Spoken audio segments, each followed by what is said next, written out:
Welcome to From Loneliness to Overflow with Matina. I'm your host, a holistic healing coach, divorce recovery coach, and a passionate advocate for personal growth and your guide on the journey to healing. This podcast is for those who are struggling with the feelings of loneliness, disconnection, feeling stuck, and who are ready to discover their inner potential and live a life overflowing with love and connection. Inside, we are going to explore the path from pain to transformation, bridging the gap between loneliness and abundance through heartfelt conversations, spirituality, energy work, and self-awareness. So let's get started on this soulful journey together. Welcome to another episode from Loneliness to Overflow with Matina. Today's topic is about the sentence we all must have said somewhere, somehow, sometime. And the sentence is, who am I to want to blank? Fill in the blank. Who am I? Who am I to want this? Who am I to do this? Who am I to desire this? When we are in a loneliness state and we are really going through all the hurdles and the pains of life, things really look dim. And we don't give ourselves permission to really show up. We start telling ourselves, who am I to want that because I don't feel good enough? Who am I to want even a great partner because this is all I can get? It's okay. It's okay for me to live my life this way. It's okay for me to give in and not show up in a way that I'm meant to. And for me, right now, it really is about who am I not to want it? We all get specific thoughts, and these specific thoughts lead to specific outcomes. Not everyone gets the same idea. It could be a similar idea, but not the exact same. So if I am honoring myself of the idea that's coming through, yet I'm questioning the idea, the thought, the desire, then I'm also dismissing it and I'm not giving myself permission. When someone goes through a loneliness state, it is very difficult to actually give these ideas permission. It's very difficult to actually show up in a way that requires you to lean in, that requires you to do the uncomfortable thing, that requires you to really allow yourself and allow the thoughts that are coming through the space they deserve. So right now, where in your life are you telling yourself, who am I to? I'm going to challenge you in this. Who are you not to? If you have a deep desire inside of you, then what is stopping you? Is it the bills? Is it the relationships? What is it? Identify what's stopping you. 8 out of 10 times, it's yourself. It's yourself stopping you because somewhere deep down, we don't feel good enough for it. And I can see this and I can say this because I was there. I have told myself so many times, who am I to? Who am I to start a business? Who am I to quit a day job that is securing my bills and securing my month-to-month payments? Who am I to desire something bigger than I was given? Who am I to desire a better partner? Who am I to desire to leave a marriage that did not work for me? Who am I to? We ask this question multiple times on various situations. So whatever situation you are in right now, wherever you are asking, who am I to? Stop for a second and ask yourself, what is stopping me? Is it myself or is it what I'm perceiving to be someone else or something else? And oftentimes what is hidden underneath it is the lack of worthiness that we carry inside of us. And to a certain degree, we all carry it. If you're not carrying it in your career, you might carry it in your relationships or vice versa. But we all carry this sense of loneliness and a sense of not worthy, being not worthy at all of the life and the desires that you have. So we dismiss them. We dismiss them with these thoughts of, who am I to want this? Who are you not to want this? Why wouldn't you want this? Why wouldn't you want to come up and show up in a way that you know You truly, truly know from your heart and soul that you deserve this, that you are worthy of this, that you can claim this, that you can build a life around this. The one time that I asked myself, who am I to leave my marriage? That question stayed with me for years. I knew I wasn't happy. I knew things were not going my way or in the best for the family. I knew it. But the question, who am I to leave him and have a single mom life for my kids and hurt my kids, kept me in a situation that was not good for me. And it had a very big impact on my mental health. But yet I put up a smile and I showed up and I did what I needed to do. I did what I needed to do. But I didn't give myself permission to say, who am I not to want this? If this is not working for me, if I'm not happy here, how can my kids be happy if their mom is going through a lot of mental health challenges? And I had to make the harder choice. I had to trust and lean into the unknown of what it would mean for me to raise my kids on my own. I had to. I leaned in. I shifted that question because there was no other option for me. The pain was greater. Therefore, I needed to make that choice. I needed to make that choice. It wasn't easy. Don't wait for the pain to be greater before you make that choice. Before you start asking, questioning, why aren't you worthy of this new thing? Why aren't you worthy of your desires, your dreams? At the end of the day, we create our own lives. At the end of the day, we decide which thoughts we give attention to and which thoughts we don't give attention to. And yet we go through all of this hardship because we tell ourselves we have no choice. I told myself for years, I have no choice. I need to suck it up and I need to just be here until one day enough was enough. And I needed to choose me because I did not want my children to grow up in an environment that wasn't healthy, that wasn't filled with love. We all desire love. We all desire belonging and safety. And yet that is exactly the two things that we keep ourselves away from. We tell ourselves, who am I to want this? I am now too old. I am too young. I have kids now. I can't really truly start something new. I started my business in my late 30s and early 40s. I decided to leave my very secure job about 2 years ago. I did the uncomfortable again because I was guided with this beautiful desire in me to serve people, to let them know that they're not alone, to let them know that the pain that they are suffering and that they are feeling is worthy of their love, to let them know that they are worthy to be seen and heard and loved and appreciated. I needed to do that for myself before I could want that from others. I needed to heal myself before I could look outside for another relationship or for another friendship or whatever else. You get to decide what you love. Who are you here for, really? It's not your kids. It's not your partner. They enhance our lives. You are the one that you're here for to learn the most about. You are the one to say, heck yes, I'm worthy of this. I'm going to try it. There's no such thing as failure. The only failure that exists is when you do not try. So try it out. Experience it. It might surprise you. And if not, it might give you a big lesson. And that lesson might lead you to the next and the next and the next thing that you didn't expect, yet you showed up for.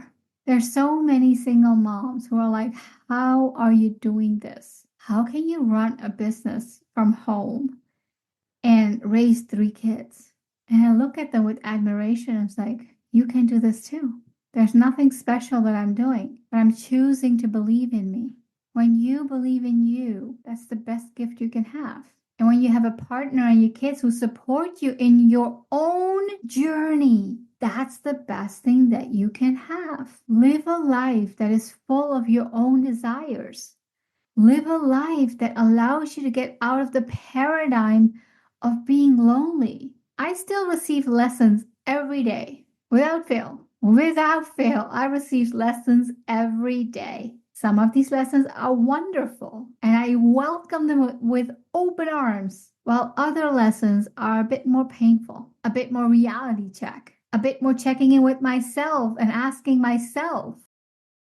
Before we continue, I would like to offer you something special. If you desire to deeper, more meaningful connections in your life and are looking to improve your relationships with yourself and others, it is time to make a change. I'm inviting you to join our Deepening Connections through Meditation group. Imagine improving your relationships through meditations that foster understanding and growth. Check out matinasingh.com/meditation for more details and use the code GROWTH for an exclusive discount. Now let's get back to our soulful conversation, helping you on your journey of self-awareness and connection.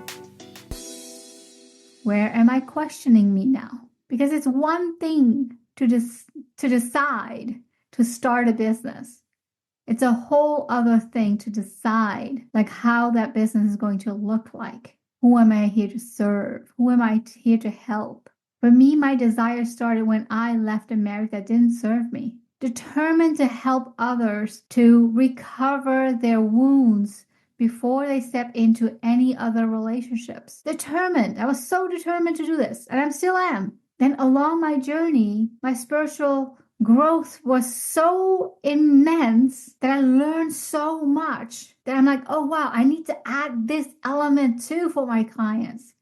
This is my secret sauce. This is how I can serve them. This is how I can show up for them. And I added that flavor. Now, this is a business example. You might have one desire right now that will lead you to the next and the next and the next, but it cannot lead you into the next until you are honest with yourself and honestly ask yourself, where am I telling myself?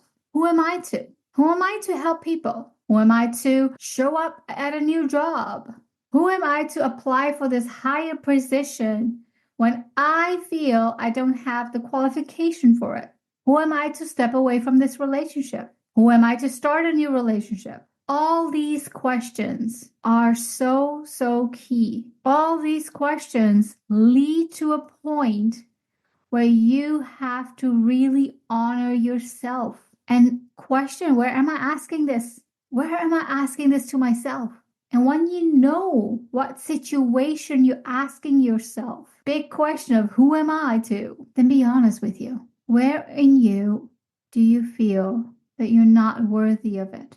Where in you are you questioning if you can really have it? Where in you are you questioning if this is really something that is doable in this life where so many other people are doing things? What you bring to this table, no one else can. What you bring to this table, no one else can. My coaching is very specific and very unique in my own way.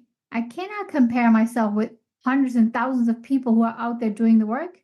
They have their own flavor. They have their own magic. I honor their magic. This world is big enough for all of us. This world holds space for all of us. Yet we are so stuck in this paradigm that I'm not unique. If not me, someone else can. Of course they can. And someone else will, because they're going to choose to do the uncomfortable thing. They're going to choose to go out and make new friends. They're going to choose to show up and apply for a job that they feel is out of their league. They're going to choose to start a new relationship because they feel they're ready to. What will you choose? What will be the light in your darkness that will lead you to your overflow? What will you choose that will lead you into your happiness, into your own bliss, into believing that the power that you have is only yours to own? No two relationships are the same. Same as that, no two people are the same. It's high time you start valuing you for who you are. It's high time for you to love yourself for the magic that you bring. It's high time for you to honor your own gifts and step into them like nothing else. Honor you. Love yourself. Show up for yourself in ways that you haven't till now. Only with the action and the distraction of what this new thing brings you will you be able to shift yourself out of the darkness into the light. And this light is beautiful. I've had so many experiences that I can tell you that I would never have had I not made a choice of leaving my job, had I not made the choice of leaving my husband, had I not made the choice of trusting myself. And the last part was the tricky part, I'll be honest. I had to really learn to love myself. I had to really learn to trust myself.